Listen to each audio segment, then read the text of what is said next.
Hi guys, James at Rampant Lion Reviews again for you today with another beer review. For this one, we are going to cross the Øresund once again, and we're going to go back to Sjælland in Denmark and revisit a brewery that's featured on the channel many times before. I've had lots of beers from these guys over the years, many different styles, and I would say that this brewery are one of the most famous Danish craft beer brands. The beer that we're going to have a look at today is a style that I know these guys do very well. I've had many nice examples of this particular style from them over the years, but the beer in particular that we're looking at is one that's a bit of an old school beer and one that I wanted to try back in the day, but I just never got the chance. And when I was over in Copenhagen recently, I saw a bottle of it. It wasn't too expensive, so I just kind of thought, well, bugger it, why not? So yeah, really looking forward to this one. Hopefully it lives up to the hype. I've heard very good things about this beer. Hopefully it makes for an interesting review, and I hope that you guys enjoy my take on this one as well. So yeah, for this review then, we are going to go to Copenhagen, the Danish capital, and we're going to have a look at yet another beer from Mikkeller, the famous Danish gypsy brewery. So this particular beer is simply called Black. It comes in at 15% ABV, and this one is an Imperial Stout. So you might be thinking that 15% ABV makes this beer a bit of a monster, but apparently the original version of this beer was 17.5%. So yeah, as far as I can figure, when I look at the best before date on this, it says the 7th of the 10th, 29, so I'm guessing that this might be a rebrew from 2019 actually. But as I say, 15% ABV, and Untappd had this beer listed at 17.5%. I think I might have first seen this beer back in about 2013, maybe 2012, something like that. So as I say, this is one of the really old school Mikkeller Imperial Stouts. But I picked this beer up at Fish and Beer in Amager in southern Copenhagen, which I do recommend that you check out. They've always got a really good selection of Mikkeller stuff and lots of other Danish things that are interesting as well. But yeah, you can find some really old school beers like this there, which is pretty interesting. So I saw this one. It was 90 Danish kroners, which translates to roughly about £10 sterling, so somewhere in the region of 11 euros, maybe 11 euros 50, something like that. So about maybe 12-13 US dollars, and I guess in Swedish kroner that's going to be somewhere in the region of like 110-115 kroner, something like that. But that gives you a rough idea exactly how much this beer was. And for a 15% Imperial Stout, and one that I know is very likely to be very good, I don't think that's too bad a price, to be honest with you. So do make sure you check out Fish and Beer if you find yourself in Amager in southern Copenhagen. Lovely shop, and as I say, great selection of stuff there. I'll try to remember to put their social media in the video description below, and you can check out my out and about video that I did there. But yeah, let's get cracking with this review then and see how we go. So as always with my reviews, I'll tell you a little bit about the brewery before we taste the beer. If you want to get straight to the tasting, just fast forward. All the usual links are in the video description below. That's the brewery website, the link to my other reviews that I've done from Mikkeller before, and you will no doubt see more added to that list in the near future. But there's all the usual social media down there. If you want to see more reviews, do please consider subscribing to the channel. The whole channel, of course, has a geography-based tagging system, so you can go into the homepage and search for beer based on country, city, state, county, province, prefecture, whatever it is you happen to be interested in. Do check out the playlists of beers from different countries. There is one there for all the Danish beers that I've reviewed for you, and that's being added to very regularly, of course, because I live so close to Denmark here in southern Sweden. And as always, please do get in touch and let me know some of the other beers and breweries that you guys would like to see me review. It's always great to hear from you guys that are watching the videos, and the support that you show the channel is hugely appreciated. So anyway, on to my brewery notes then, to tell you a little bit about Mikkeller before we get started on the tasting itself. So Mikkeller, as I've mentioned to you already, are the famous Danish gypsy brewery. The company was founded back in 2006 by Christian Keller and Mikkel Bjergso, although it's now run exclusively by Bjergso, who used to be a physics and maths teacher. Christian Keller left the company in the very early stages because he wanted to brew a sort of core range of beers, whereas Mikkel wanted to continue on the kind of experimental path that they'd used during their home brewing days. And I think Christian went on to work for a music magazine somewhere in Copenhagen. But again, these guys are very influenced by the American craft beer movement, and they basically started out as the homebrewing experimentations of Christian and Mikkel and just grew from there. But for a long time, these guys didn't have their own brewery, and they brewed a variety of host breweries in the US,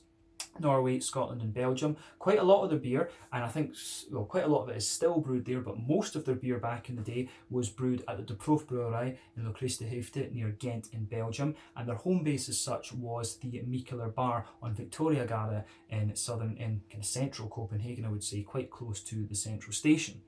They also have a collaboration bar with Toul, who are former students of Mikkeller's actually, and that is a place that I definitely recommend you check out. You can check my out and about videos both at the original Mikkeller bar on Victoriagade and also at the Mikkeller bar on Stefansgade, if I'm remembering the street name correctly. But as I say, these guys continued as gypsy brewers for a good number of years, but in April of 2016 they took over AleSmith's former brewery in San Diego in Southern California over on the west coast of the US after they moved on to a larger space. And then the following year, in 2017, they announced that they were going to establish a second brewery at Citi Field, which is the home of the New York Mets, the baseball team. But this actually closed in October of 2020, and I think someone else is doing some brewing there now from what I remember. But Mikkeller have several locations across the world, but they are kind of concentrated in Copenhagen these days. So they've got a location in Copenhagen called Balhavn, which is where they experiment with lots of different sour beers. They've got 12 oak fodders there that range from 3,000 to 7,000 litres, and they've got about 50 different 225 litre Chardonnay, California Chardonnay barrels as well that they use to age all of these sour beers that they do.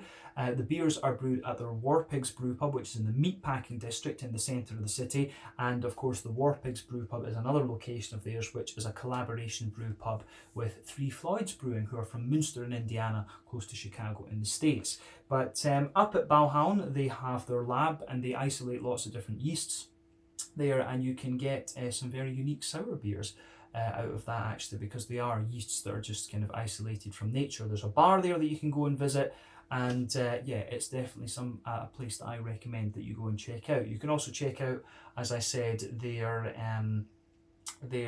Three Floyds brew pub that is in collaboration with the War Pigs brew pub that's in collaboration with Three Floyds. As I said, they've got various RampantLionReviews locations around the city. I think there's 5 in Copenhagen, there's one in Malmö now, and they've got bars all across the world actually. There's one in Barcelona, there's Madrid, Berlin, Warsaw, Bucharest, Stockholm, Tórshavn in the Faroe Islands, Tokyo, Seoul, Taipei, Shanghai, and they've also got various locations in San Diego in the States and Bangkok in Thailand as well, and they're constantly expanding. I might well have missed out a few locations when I was doing that there.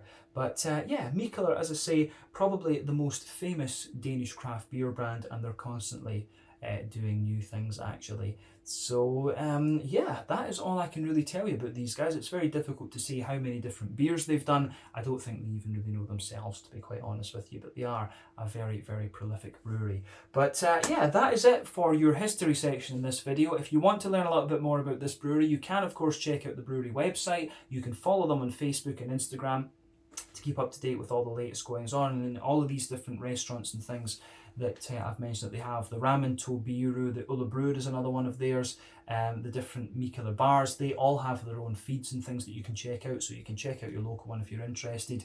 You can check out the War Pigs Instagram, and also the Mikkeller Balhavn stuff as well. They've got lots of different presences on social media, but check out all of those, check out the brewery website, and of course you can check out the Rate Beer, Untappd and Beer Advocate pages to learn a little bit more about all the different beers that they've done. But I would recommend that you check out both Mikkeller CPH, I think it is, and also Mikkeller SD, Mikkeller San Diego. So yeah, that is it for your history section. Check out all of those things that I've mentioned, but let's get on and actually have a taste of this beer itself. So yeah, I'll just let you have a little look at the artwork on this one before we open it. As I said, this is one of the more kind of old school Mikkeller beers that you're going to find. So this thing on the front here is the sort of Chinese, Japanese character, if you like, for black. In Japanese you would say kuro, in Chinese I believe you would say husei-de, if I remember rightly. My Chinese pronunciation isn't that good, but yeah, this is the Chinese, Japanese character for black. So yeah, that's why this beer, it's not why it's called black, it's just a decoration I guess, but yeah, it's meant to symbolise the name. But yeah, 375 milliliter bottle, this one.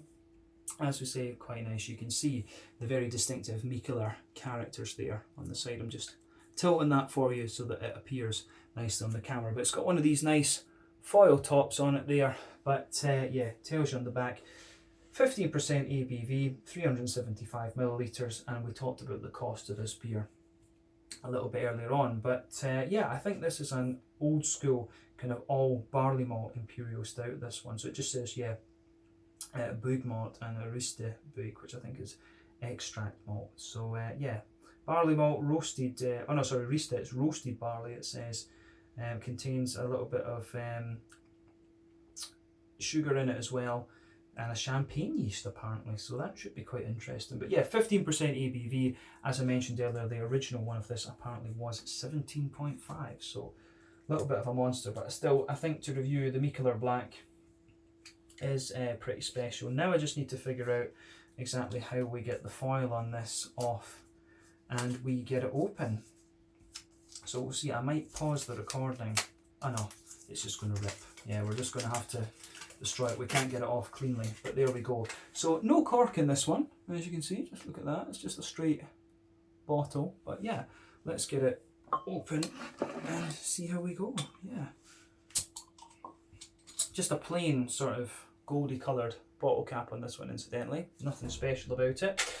But yeah, we'll get this guy out and into the glass then. The Mikkeller Black.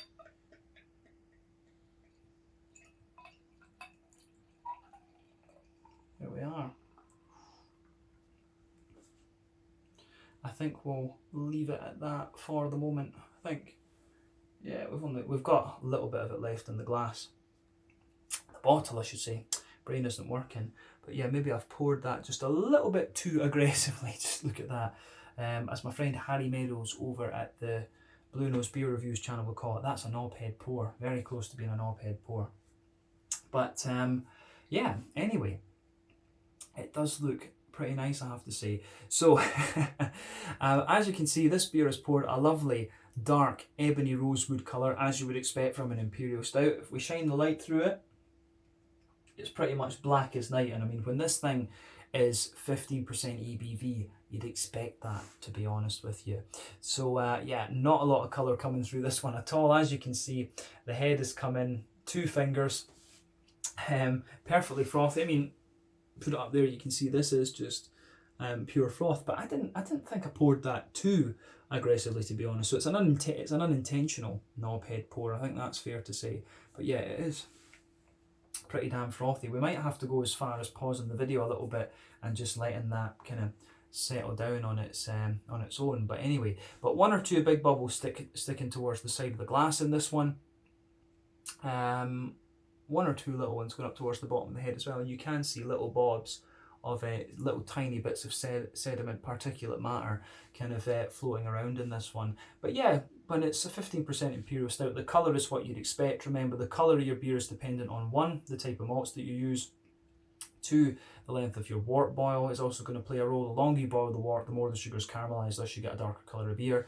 So yeah, kind of makes sense. And any barrel aging that you do and any adjuncts you put in can affect the colour, but when it's this level of imperial stout, a 15%er, to be honest, I don't think it's going to play too much of a role, to be honest with you. But yeah, in terms of what you'd expect from an imperial stout, this really this really does kind of tick all the boxes. So yeah, let's take a closer look at the aroma then and just see how we go.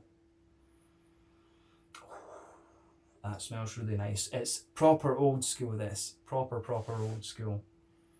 So these beers always excite me because, you know, these days it's all about the big kind of sweet pastry stouts and stuff like this. But when you go back to something like this that is all, I don't know, can you call it all grain, all barley malt brewing? This is what really excites me because, you know, there's the nostalgia factor in there. But yeah, the aroma coming out of this is absolutely lovely. So yeah, where do we start with this then? Where do we start? First impressions of it would be that it's, you know, it's just so smooth. That's the first thing that comes out of this. It's just such a smooth beer. It's got so much depth to it. It just smells absolutely lovely. So yeah, just awesome stuff. So yeah, backbone of this beer is a lovely toasty, it's a lovely kind of toasty bread crusty note that you get in there. And this beer, I should say as well that this beer comes across as extremely well balanced. But yeah, you get that lovely, well fired bread crusty note out of this one. You can smell that forming the backbone of the beer, but there's a hell of a lot of a big, smooth, thick brown bready character coming out of this beer.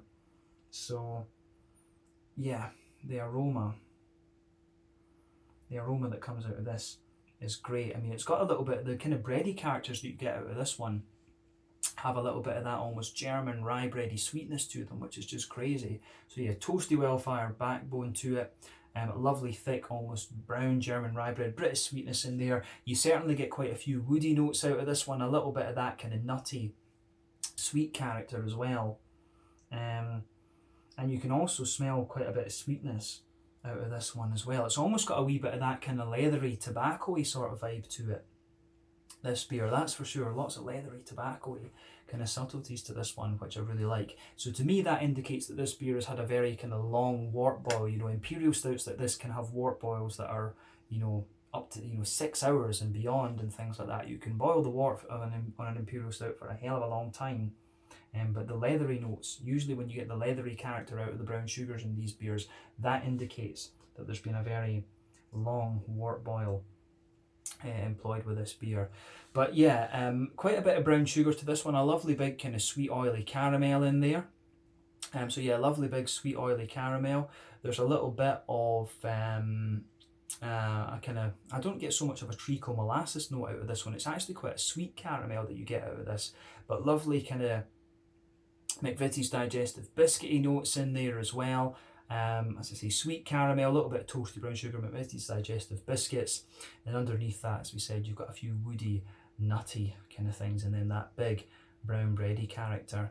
So yeah, I really like how that side of the beer goes together. The malty character in this one is very, very nice actually. I'm just trying to see if there's anything else, but to be quite honest, I think we've covered a lot of that actually. It's quite a straight shooting imperial stout, this one, but quite sweet, quite a bit sweeter than I thought it was going to be on the malty side of things. Hoppy wise, there's not too much to report. There's a wee bit of earthiness in there, a little bit of herbal character, but the green component is quite smooth. I mean, when this beer was brewed back in 2019, it's nearly, it's about 2 years old now. I guess, just going by the best before date, I'm guessing it's 10 years it would be recommended in the bottle. But yeah, I think this one is, the hoppy character is quite smooth. There's a few remnants of grassiness in there, a few elements of kind of floral character, but yeah, not too much to report in that sense. But on the fruity side of things, there are a few things going on. I mean, underneath the fruity character, you get a little bit of that chocolate brownie sort of thing, well fired, kind of chocolate cake almost, a few cakey brownie elements. But yeah, the fruity side of the beer is again what you'd expect. There's a wee bit of a sharp raisin in there, some juicy plum underneath, and then a little bit of a kind of oily black berry for me. There is a wee bit of sharpness there. So yeah, raisins, plums, a little bit of a kind of softer black currant figgy sort of thing, and then an oilier black berry. So yeah, the aroma coming out of this one I think is pretty damn special actually. It comes across very, very nicely.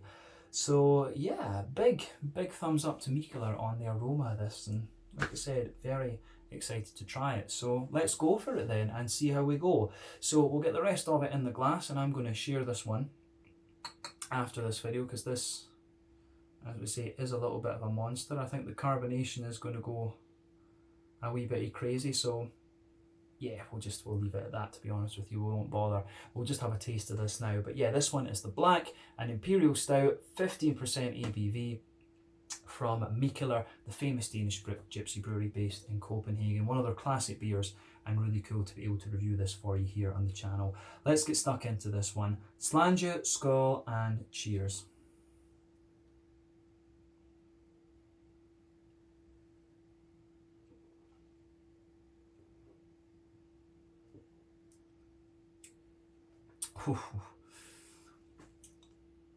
That's a ridiculous beer. Oh, right, where do you start with this? The sweetness of the impact on this is just absolutely crazy. But then, when you go into the aftertaste, this thing is very, very dry and very, very bitter. That's crazy. That is absolutely crazy. Oh, did not expect that from this beer at all.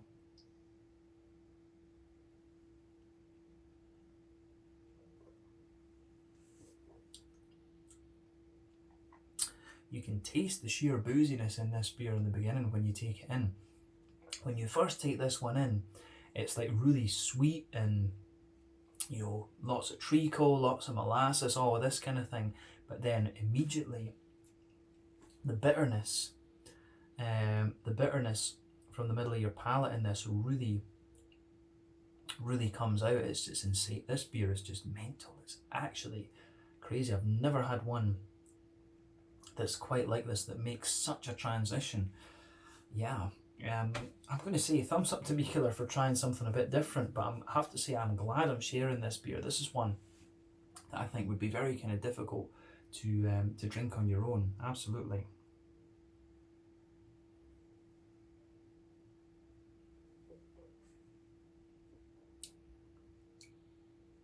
So yeah, whew. Where do we begin with this? Yeah, I've kind of told you what goes on with this one. It's actually, I'm just surprised at how kind of powerful this beer is. This is an imperial stout that's got a hell of a bitter kick to it, and that really lingers into the aftertaste with this one. This is definitely a bottle for sharing. This is not one that you're going to buy and just drink yourself.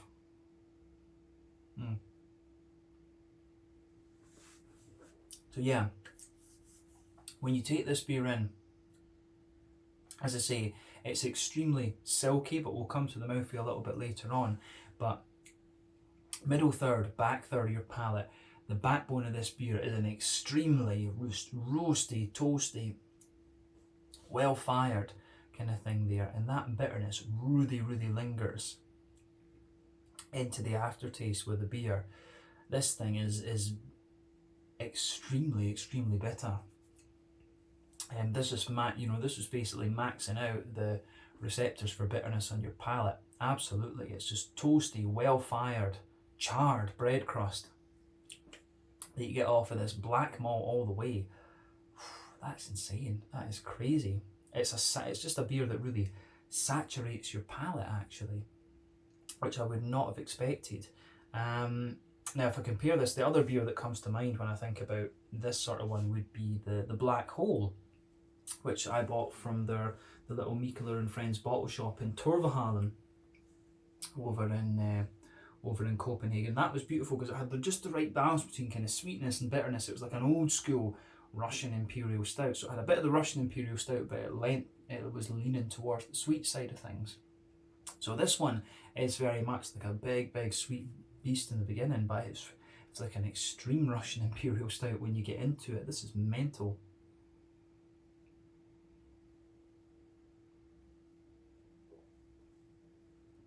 So yeah, the thing is with this beer, the more that you drink of it, the middle of your palate, the middle and the back third of your palate is just saturated with that toasty, well-fired backbone. And it's difficult. You don't really get many flavours kind of evolving through it, actually. So yeah, middle and back third of your palate, to say that roasty, black malty backbone there, that dominates the beer. Underneath, though, in fairness, in the middle third of your palate, you can feel a little bit of a kind of woody smoothness coming out of the beer. But other than that, it's very difficult to pick up too much in the way of flavour on top of that, which is, say, just not what I would expect.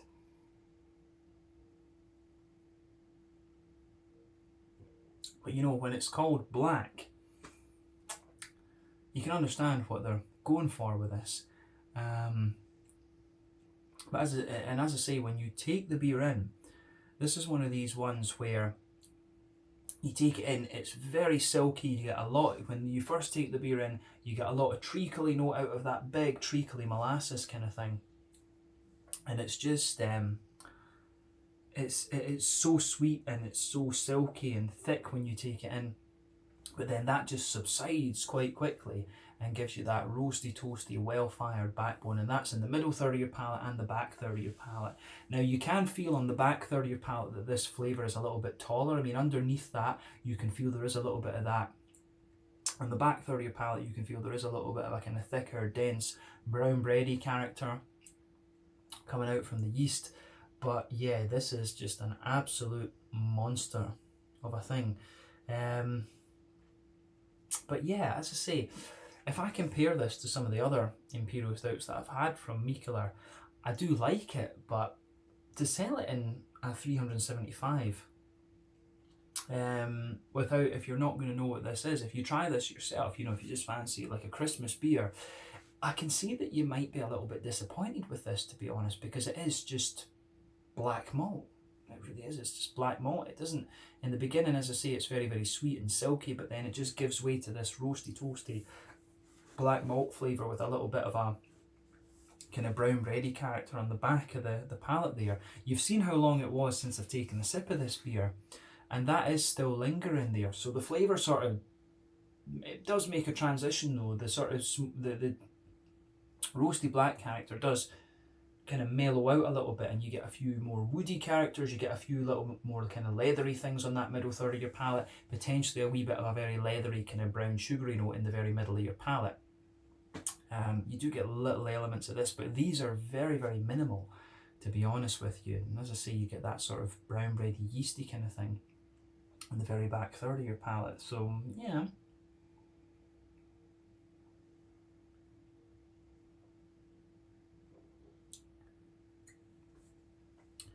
So yeah, there's, as I say, I've just taken it in. So it's only a few seconds until that bitterness kicks in. So let me just count this.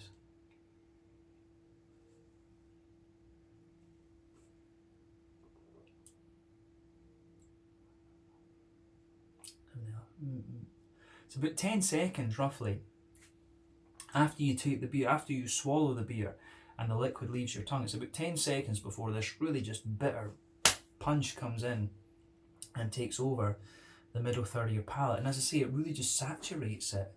So you get a lot of flavour, a lot of brown sugar and treacle molasses when the flavour's on your tongue, but then it gives way to that really just well-fired bread crusty kind of thing. And as I say, it's not until really later in the aftertaste that you get any kind of depth of flavour to this beer. So I think it's an interesting one, but yeah, I would say don't buy this beer unless you're going to share this with maybe about 5 friends or something like that. If you want a nice beer to have, if you want a nice Imperial Stout to have for yourself, you know, go for something like, you know, the Fudgesicle or you know, something like that. But this one is a little bit, it's just, it kind of just saturates your palate, this beer, in my opinion. So in some ways it's a little bit disappointing, but I think it's an interesting experiment. It gets, like, you know, the sweetness and stuff that you get out of this beer initially is beautiful, but the roasty, toasty blackness that you get at the end, it's just a little bit overpowering in a lot of ways. And I think it just kind of, it sort of just, it kind of just takes away from the good aspects of the beer for me. That's just my opinion. But yeah, we've only focused on the malty side of the beer. Let's have a look at the kind of hoppy side of things. So yeah, the back corners of the palate, you've got a good little bit of earthiness there. I mean, the beer does have a wee bit of hoppy bitterness to it for sure, but as you move further forward, that smoothens out, it gets a little bit more herbal, and as you reach the front corners of the palate, you can feel a little bit of floral aromaticity there, and that, it is actually a little bit dank almost, which is kind of interesting, and that sort of feeds into the whole vibe of just all-out bitterness in this beer. But round the front curve of the palate, it's a little bit lighter and grassy. You do get that there, but still a bit of floral aromaticity lingering on that front third of your palate. So yeah, this as a beer is pretty, as I say, it's quite it really is just the green component of this one really feeds into that big bitterness that just lingers in this beer.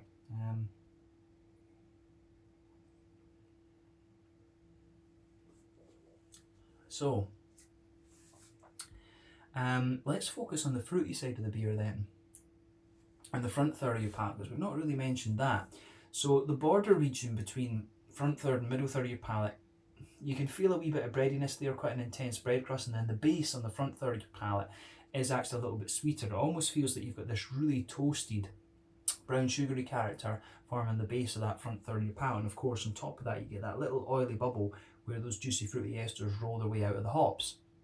But yeah, at the very back of that front third of your palate, there is a wee bit of that charred, cakey, kind of charred brownie element there. But again, that base on the front third of your palate really becomes just very, very dry and very bitter. But the fruity side of the beer is kind of interesting, because on the back end of that big sweet character that I'm talking about in the beginning, you really get this, you get like an almost little bit of a candied red fruity sort of thing. So let's just look at that a little bit more in depth. Yeah, when you take the beer in, it's really sort of plummy and figgy and kind of Christmas puddingy. You get this sort of Christmas puddingy vibe on the very front of your palate. So yeah, plums, figgy kind of thing, really, really juicy. But then at the very front tip of the tongue, you get a really juicy kind of blackberry note out of this one. And you know, some of the fruity characters do linger on that front tip of your palate, but it really just becomes more toasty and brown sugary and bitter rather than anything else. So yeah, I do like how this beer goes about its business in that regard. So yeah.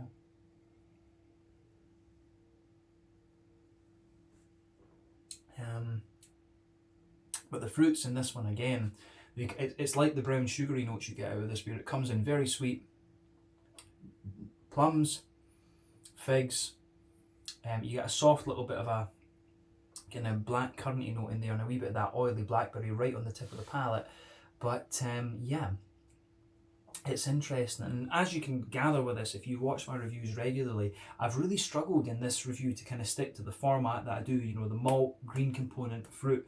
It's really difficult with this one, because this beer is actually more, it's actually like it's actually like some of the sakes that I've had, you know, you talk about the impact and how it lingers, and it's the sour beers, I guess, as well. So this beer has a really interesting impact when it comes in. It's extremely sweet, but then it just gives way to a really extremely saturatingly bitter aftertaste. I think that's the only real way we can describe this one. So I've struggled to stick to my usual format of kind of analysing beers with this one.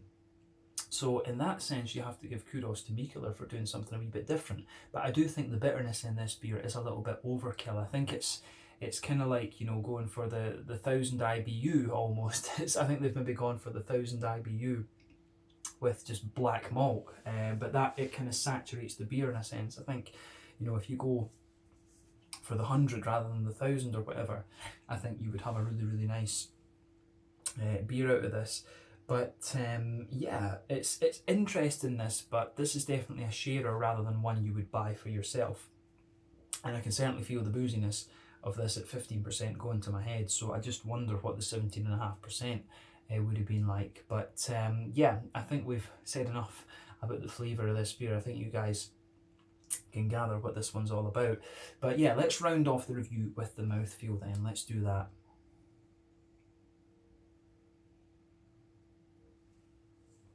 So, on the, I mean, overall, this is a full-bodied beer. There's no doubt about that in my mind. But at the same time, it's very oily. It's very slick, and I do like how that goes together in this one. The mouthfeel of this beer is really, really nice, and at 15% ABV, you kind of wouldn't expect anything less, to be honest with you. So yeah, this is an interesting one for sure. But yeah, it's just, other than that, it's just a monster. I mean, in terms of IBUs, this is 100 IBUs, no question. That's the saturation point. I think it's probably brewed to give you more bitterness just on the malt base alone than the 100, and that's probably why it is so saturating in a sense. But yeah, IBU count on this beer is ridiculous. You can feel that the hops are quite smooth in this relative to the malt base, and that's a really unusual sensation in a beer for me. Usually you expect the hops to be the things that deliver the bitterness rather than the malt base, but of course in imperial stouts and stuff, you can expect the malt base to contribute to that. But yeah, malt base in this one, as they say, when you take the beer in initially, it's this big, oily, sweet, overwhelmingly sweet almost thing in the beginning, but then it just gives way to this really extremely bitter aftertaste. But you do have a lovely kind of oily sweetness from the fruits in this beer in the beginning too. So yeah, what I'm going to say about this beer is that it's a challenge to the palate, to be honest with you. But if I think about this overall in comparison to other imperial stouts from Mikkeller, is it my favourite one? No. I think, you know, Black Hole probably stands up with that. I think this beer, the roasty black malt aftertaste that this one gives you is just a little bit of overkill. But the initial flavour that it has is brilliant. So I mean, if they could tone down the black malty character of this one a little bit, I think they would be really on to a winner. But you know, I think that maybe takes away from the novelty of this beer itself, because it is called black after all. So yeah, it's an unusual one. It's worth trying, but to have a 375 bottle of this, unless you're sharing it with friends, is a bit of a challenge. So I'm glad that I'm going to be sharing this one with friends. So yeah, I think we can leave it at that for this review. This has been a bit of a longer one, just because this beer has been a bit of a mindfuck and a bit of a challenge, if you like. But yeah, still really cool to review a classic Mikkeller beer for you here on the channel. So I hope that you guys have enjoyed this one. Let's leave it there though. Yeah, this one was the Black, an Imperial Stout coming in at 15% ABV from Mikkeller, the famous Danish gypsy brewery, originally from Copenhagen in Denmark. This one is just a saturatingly bitter beast of a beer. Black malts all the way. So yeah, thank you for watching my beer reviews. Until the next time, please like, subscribe, share, all the usual YouTube stuff. Let me know your own thoughts on this beer in the comment section below. Let me know what your favourite beers are from Mikkeller, and we will return to these guys at some point in the near future. Check out my social media, check out their social media. Remember, all of their different locations have their own social media feeds as well, so that'll keep you up to date with the local things. But yeah, the Black Imperial Stout, 15% ABV from Mikkeller in Copenhagen in Denmark. Slange, skål, cheers, and see you guys on the next review.